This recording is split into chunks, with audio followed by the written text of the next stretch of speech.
आज तुम्हाला मी secret 3 AI tool बद्दल सांगणार आहे. तुम्हालाही शिकायचं आहे ना? या मग इकडं. AI tool Wix. या विक्स एआय टूल वरती आपण लोगो क्रिएट करू शकतो. इथे आपण गेट माय लोगो वरती क्लिक करूया आणि या ठिकाणी आपल्याला जो लोगो क्रिएट करायचा आहे त्या लोगोवर क्रिएट लोगोवर क्लिक करायचा आहे. क्रिएट लोगोवर क्लिक केल्यावर या ठिकाणी आपला लोगो आपण क्रिएट करू शकतो. छान असा सुंदर.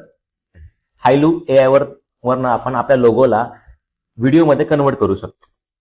ह्या ठिकाणी आपण एक प्रॉम्प्ट द्यायचा आणि इथं आपण असा व्हिडिओ करू शकतो. तिसरा एआय रिक्राफ्ट. या एआय वरती आल्यानंतर तुम्हाला काय करायचंय, या फ्रेमवरती यायचंय, ते टेक्स्ट टाईप करायची आणि टेक्स्ट टाईप केल्यानंतर तुम्हाला जशी ग्राफिक लागत असेल तसं आपण ती क्रिएट करू शकतो. हा होता तिसरा एआय. या तिघही एआय बद्दल तुम्हाला डिटेल लिंक शिकायची असेल तर आमच्या इन्स्टाच्या पेजला फॉलो करा, युट्यूबच्या चॅनलला सबस्क्राईब करा. तिघही एआय टूलचा तुम्हाला डीप मध्ये व्हिडिओ भेटेल.